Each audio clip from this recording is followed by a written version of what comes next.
I just want to have the best sex in my life. I want to be able to last and endure right through a long sexual session, do different positions, potentially lift my partner, or stay in a plank for a long period of time, whatever, right? Thrust, Stay really. in a plank. I like where this is going. It's becoming very acrobatic. Yeah. I want to be able to thrust really strongly. Sure. What would Who doesn't? What would be a exercise program that you would design for them? I mean, you would essentially be doing the same standard training program as anybody that wants to build strength and health. And it's funny because people think that what you need to do is you have to have this very specific training program to do specifically what you want to do. But if you're hitting things comprehensively, it actually will do that. And it does that because functional fitness which is essentially what we're getting into, but this is functional for sex. Yep. Functional fitness works with two main things. There's two main ways to improve functional fitness. And this is where people get really confused because the term functional fitness has been essentially usurped as just a marketing ploy. And the reason that it has is because for something to be functional, two main things have to happen. One, you have to have motor control. And motor control is best done by performing the act itself. So if you want to get really good at tennis, you swing a tennis racket. You don't need to have a random cable attached to something and you're throwing your arm with a cable attached to it. Like, this is not the right way to train these types of people. Mm-hmm. For the motor control aspect, for the neurological aspect of the training, you do what you want to get better at. So go thrust. And that's, I'm essentially, we're prescribing people to go have sex, which is a great thing. Yeah. But you want to get better at it because you say, hey, look, I want to have more endurance. I want to be stronger. I want to feel more confident while I'm doing this, right? The other aspect of functional training is if you take a muscle and you make it bigger and stronger, despite the fact that the neurological component does not transfer from an exercise that may be similar but not the same. So if we're thrusting with a barbell on, it's not necessarily exactly the same as thrusting in bed. Mm-hmm. The neurological component is handled by actually doing it in bed. The building muscle part of the situation really aids in the functional fitness because a muscle that is bigger and stronger is better at every movement that muscle attempts. Mm-hmm. And you can build strength endurance in a similar manner. So if your goal is to, be better at a plank for a really long period of time or whatever it is, then you can build that in a very similar manner. But I think that people really get confused, and this works whether we're talking about sex or sports or whatever it is, because they think I need to be doing movements that only look exactly like what I want to be doing. Mm-hmm. When in reality, you should be doing what you want to be doing, and then you should be doing a proper strength training program that works the musculature that is involved in what you want to get better at doing.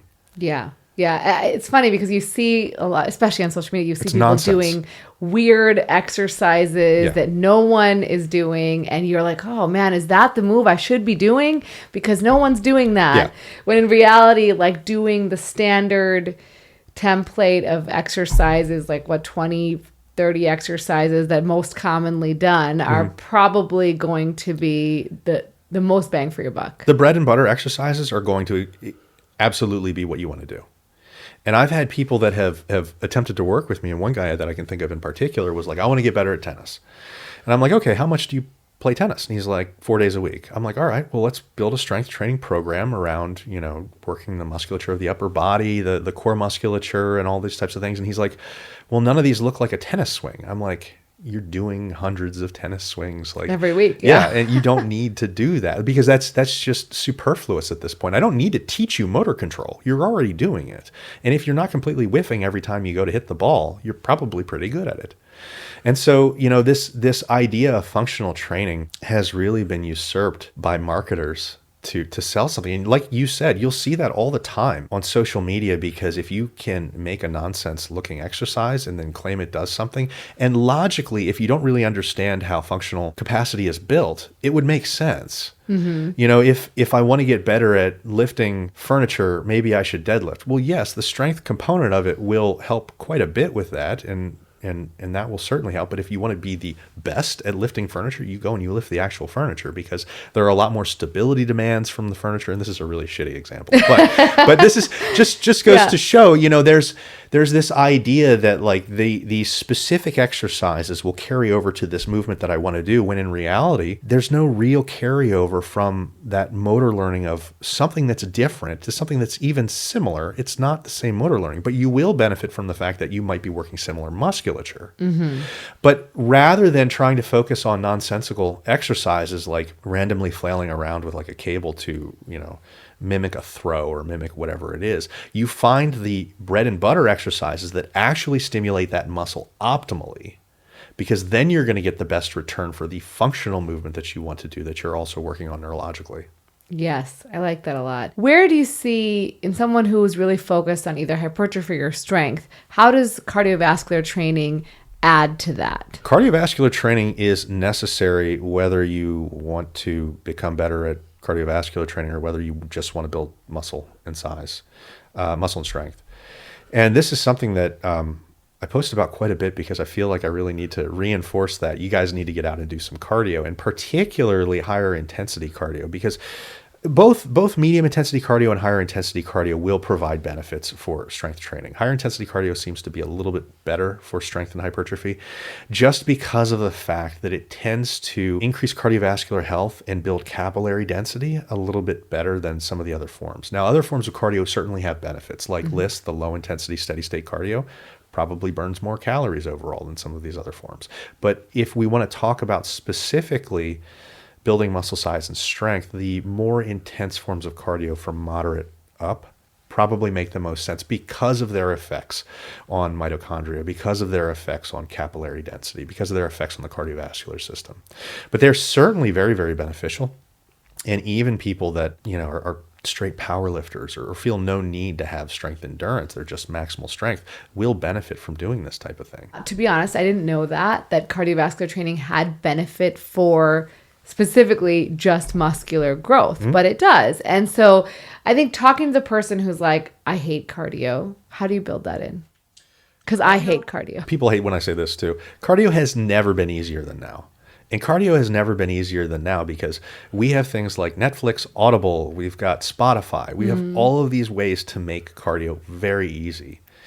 And so when you're in high intensity interval training, you're not going to be able to do any of that outside of maybe Spotify, because you just got music pumping and you're going. You're not paying attention to a TV show or a book when you're doing that. But for some of that medium intensity cardio where we're going for a jog or maybe kind of a prolonged run, it has never been easier. You can listen to a book. You can watch a TV show that you were going to watch anyways. And even for people that are doing those things like LIST, the low intensity, just the walking, people will tell me, I need that time in the evening to relax and unwind. Okay, great. Hop on a treadmill. Do the exact same thing. Watch Netflix while you're doing it. Concurrent movement can be a very, very beneficial thing. And for people that have historically had some issues with cardio, there's two main ways that you do it. One, what we've been talking about here, where you take advantage of technology and you make it as easy and as fun as possible. And you don't have to love it. You don't have to love doing cardio, but if you can make it as painless as possible and enjoy the benefits, that's perfectly fine. The other thing that you can do is you can engage in different activities that can up that cardio level that you actually do enjoy. And maybe you like to go play basketball. Maybe you can join a summer soccer league or whatever it is.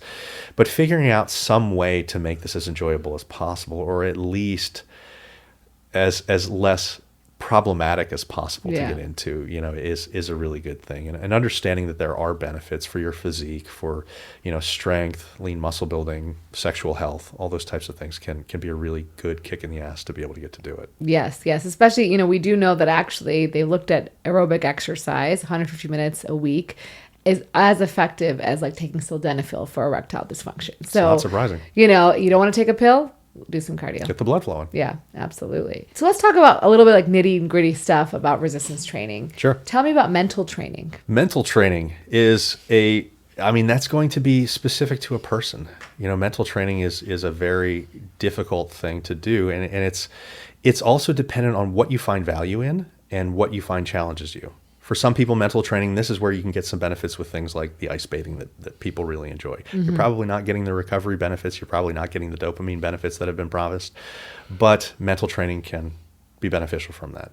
The same thing can be said whether we're doing resistance training, whether we're doing cardiovascular training. So mental training meaning doing something really hard and challenging. And right? finding value in it and accepting that the challenge is probably a lot of the benefit itself. That's one of those Marcus Aurelius quotes, the challenge is the way. Yeah. And it's really true, being able to find something that you find very difficult and attempting to overcome it is often the most rewarding thing that you can possibly do. And this is not specific to fitness and nutrition. Literally anything that kind of scares you, but will benefit you, that you go in head first, try to overcome, and then ultimately push through and succeed is something that's going to improve this mental type of training.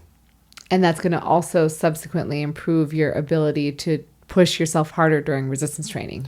Sure. And I mean, there's a couple aspects to that. I mean, learning to really push your intensity in resistance training is critical to get the benefits of resistance training. I mean, for strength training or to build lean muscle, there are two things that are necessary beyond the nutrition and sleep.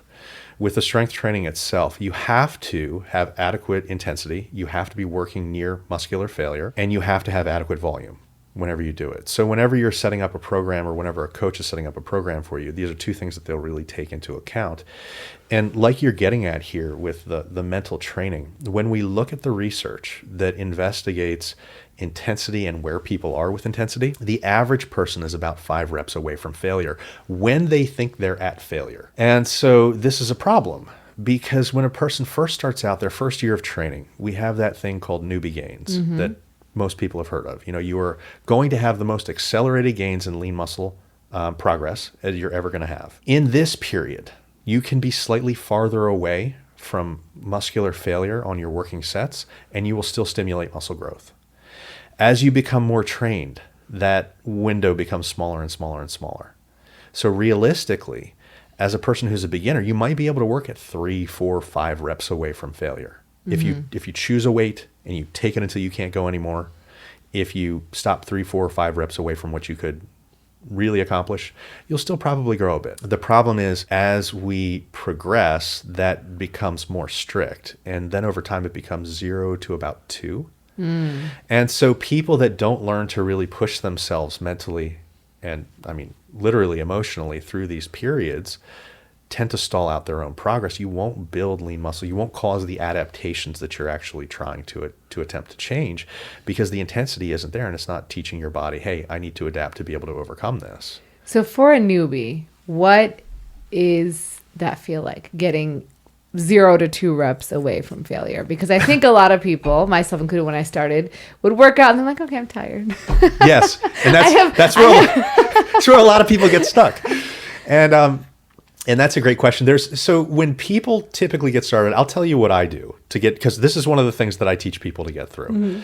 I don't tell them this is what it feels like because unfortunately, in my opinion, this is a very subjective experience, right?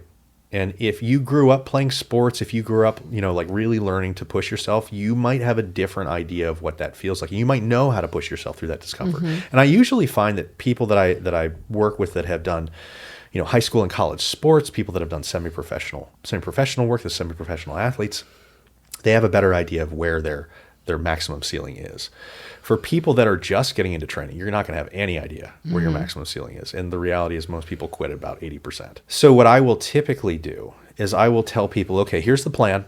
I want you to run this and we're going to run it for a month or 2. And I just let them go off and do their own thing. There's so many things that they need to learn at this point. We need to get consistency down.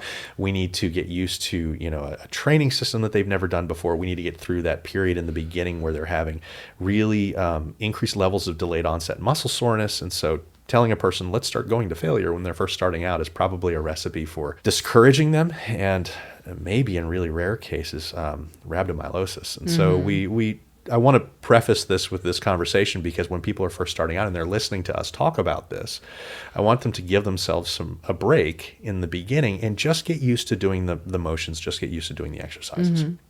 Once you get a little bit of experience under your belt, 2, 3, 4 months in, maybe a little bit longer if you're taking the scenic route. What I like to do is I like to set up something called an intensity check with my clients. Now, like I said, if you're a beginner, I would set your reps in reserve, the distance away from failure for the majority of the working sets that you do at about 2 to 3. As you become more advanced, 0 to 2 becomes a good goal. So what you can do is something called an intensity check. And say that you have a program that says, okay, we're going to be doing 10 sets of this. Now, we've been doing this for 2 to 3 months. You've been keeping a logbook. We know what weight you think that you should be doing for these 10 sets. Time to do an intensity check. Warm up, take that weight that's in your logbook, look at it and say, okay, I think that I should be doing this bench press for 150 pounds. I've been getting 10 with this. I think as this beginner that I am, that I'm 2 to 3 reps away from failure. Mm-hmm. Okay, cool. Take it out until momentary muscular failure. Go until you fail mid-rep. Obviously get a spotter so this is safe.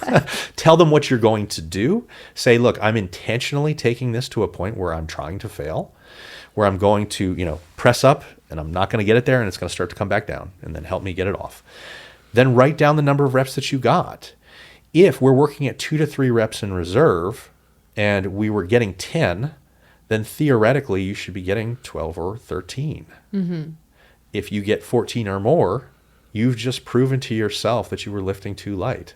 Right. And that you weren't in that range that you thought that you were. And so by setting these tests up periodically, you can figure out what it feels like to be at that level of discomfort that is close to failure, that it is necessary to actually push the growth that you're trying to achieve. And so when you say, what does it feel like?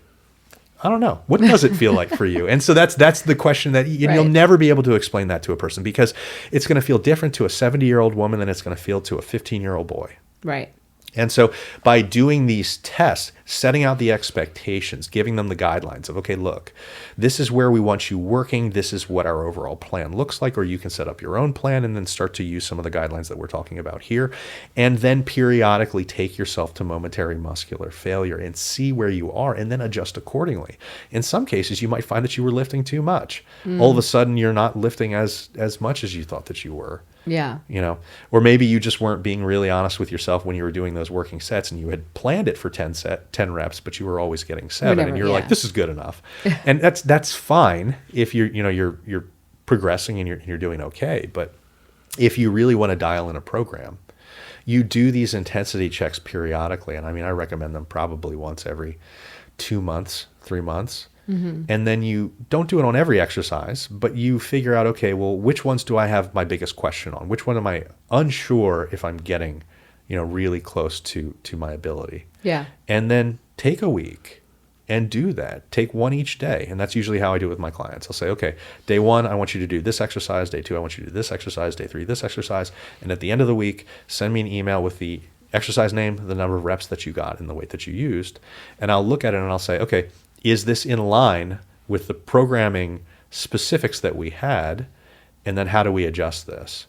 And over time, you're going to start to feel what it actually feels like to get into those areas of discomfort that you're going to need to push through. And discomfort is not a bad thing. And this is something that you were hinting at earlier. Discomfort is often the way. There's a difference between acute stabbing or neurological pain, in like your joints and in your musculature, and the deep down muscle soreness or that chronic soreness that is probably something that having from time to time is not a bad thing. Yeah. Because it really means you're pushing yourself. What about optimizing time under tension? So I think, there's a lot of data on the value of eccentric contraction and, maximizing time under tension. So what is the truth? Where does the truth lie? I'm smiling because it's a beautiful question, and it's a very nuanced answer, and it's something that is very misunderstood. Time under tension. Typically, people will misinterpret time under tension. They think that time under tension is tempo. Mm-hmm. And tempo meaning if I'm lifting, let's say I'm doing a bicep curl, the concentric is this much time, hold at the top is this much time, eccentric is this much time, hold at the bottom is this much time. Right. It's not really time under tension. That's tempo. And so what people will get at is that if I really slow down the eccentric, I'm going to get much better results. Now, time under tension is true, but time under tension, the way that we are describing it is usually a misunderstanding of the force velocity curve. And what the force velocity curve shows is when we're lifting towards proximity to failure, the entire conversation that we just had, which is why this is a perfect lean into. When we're lifting towards proximity to failure, like we should be, the reps are going to slow down. actin myosin filaments take a lot longer to cross bridge, and your muscle, even if you're trying to pump it as fast as you possibly can, it's going to slow. And people experience this without even thinking about it. Yeah. Lift the heaviest weight that you possibly can, and then lift the lightest weight that you possibly can. There's going to be a real difference in that amount of speed that you can lift that, and it's because of that actin myosin cross bridging. And so what time under tension is really doing is it's teaching people to get more towards that end of intensity that we wanted them to get at. The problem that we're having there is that time under tension likely makes sense when we look at it as how long are we under tension over, an entire workout, not how long are we under tension over a single set, or a single rep. Yeah. And so the issue with the rep viewpoint is that when you look at the research, any rep tempo, total rep tempo from 2 to 8 seconds builds lean muscle in the exact same manner based on current research. Okay. So I could be 1 second up, 1 second down. Build it the same as 4 seconds up, 4 seconds down. Oh my gosh. It builds it the exact same way. Now here's the difference. You have to control the eccentric to some extent to get the benefits that you're talking about. Right. So when you talked about, hey, people want to slow down the eccentric, it's true. You do need to control the eccentric. If you just dive bomb it, you're not going to get the same benefits. Right. But 1 to 2 seconds of control for the eccentric is all that is necessary to maximize lean muscle return.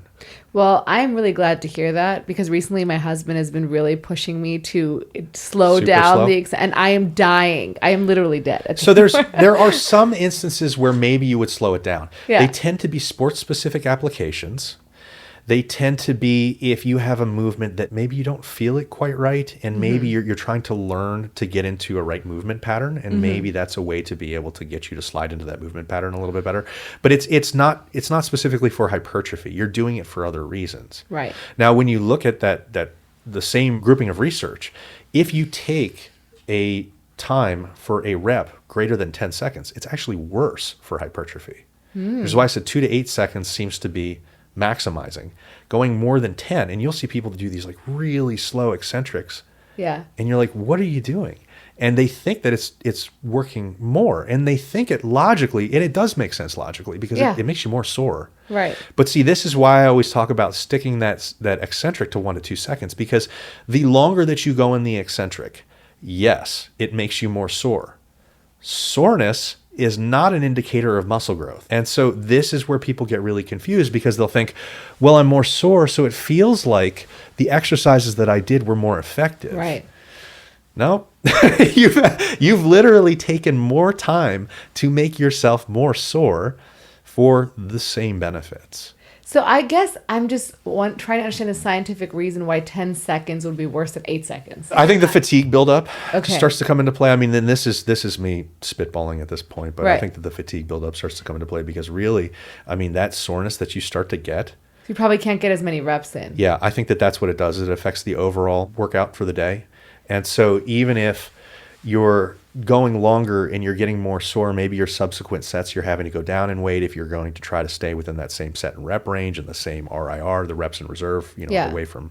So I think that what you're ended up doing is you're affecting the quality of the rest of your work. Got it. And this is also why we see, are you familiar with German volume training? Yeah. Yeah. And this is why we see German volume training not really doing a great job. Got it. Yeah. That makes sense. It's too much. And there is a sweet spot to where like you want to be in a certain volume range to make things work. But just like with, even things like body fat, I mean, too low is bad, too high is bad. Volume in training is a similar thing. Too low, you're not going to get the stimulus that you want. Too high, and you're just overdoing it. Yeah. I mean, you're probably increasing your cortisol to levels that are actually going to create more harm than good. I mean, that would be very difficult in a normal person. And usually the cortisol spikes from weight training and exercise are beneficial.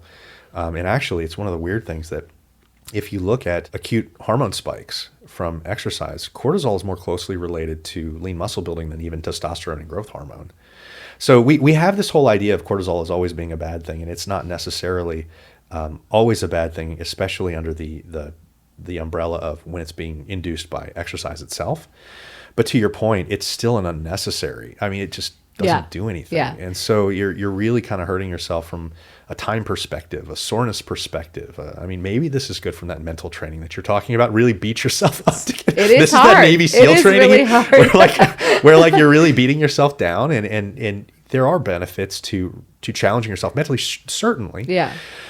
But I like the idea of mentally challenging ourselves in ways that are also super productive. I mean, I want to maximize the return for the time that we put in because, when we're talking to Gen Pop, they got shit to do. You don't want to be around all day doing these super long training programs, doing these things that are unnecessary. And that's why talking about proper volumes, proper intensities, let's get in and get out in the most efficient way possible and actually start to progress, as opposed to constantly doing these like massive amounts of circuit training or the functional fitness that is not necessarily giving us exactly what we want to do, or all the other nonsense that's out there. And so the questions that you're asking here are beautiful questions, because they're exactly what people screw up without realizing that they're screwing it up. I've heard that despite following a standard strength program from your research that you've shared on social media, despite following a standard strength program, 1 in 4 people will not see improvement in muscle mass.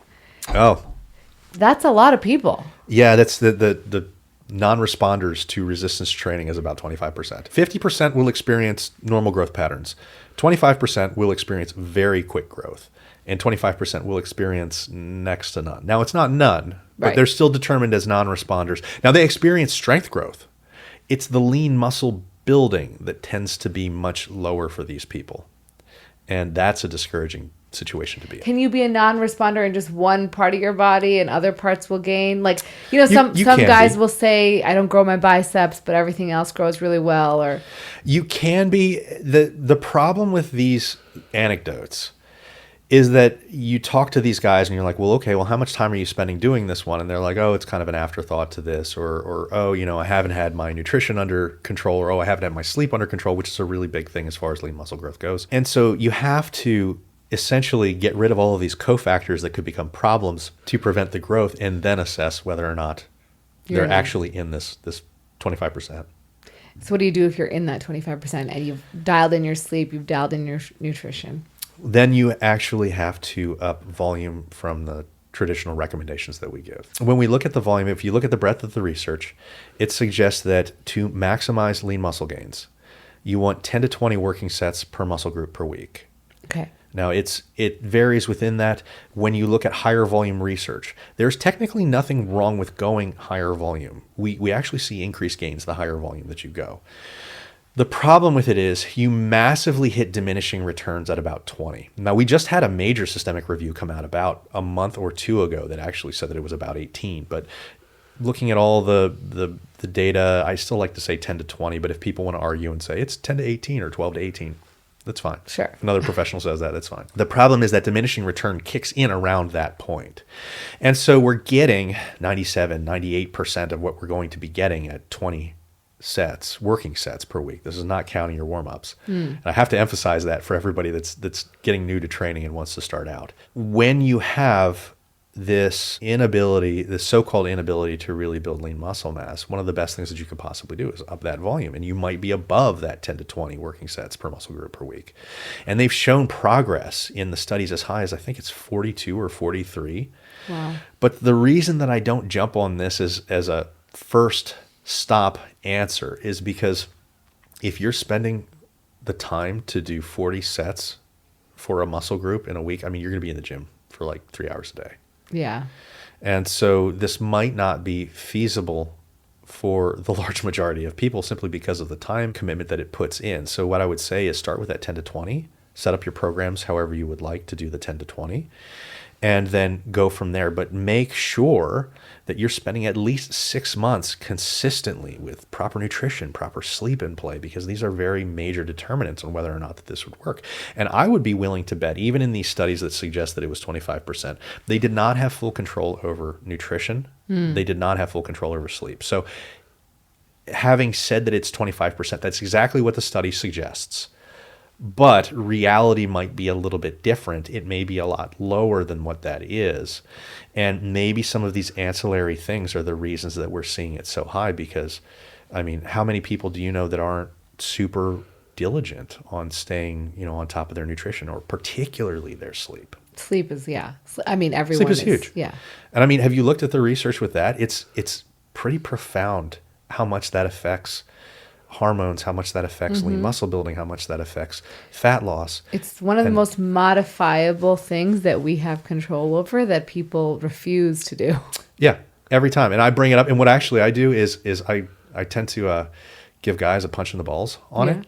And so what I do is I point out the fact that testosterone in people that have 6.5 hours, it's either 6 or 6.5 versus 8 hours, can be as much as 50% lower. Yeah. And so if you want to talk about sexual health and some of the benefits to your regular listeners, get some sleep. Absolutely. Because it's going to make a massive difference in your sexual health. If you guys liked that clip from the Rena Malik MD podcast, make sure to check out the full length episode with Dr. Allan Bacon on the Rena Malik MD podcast.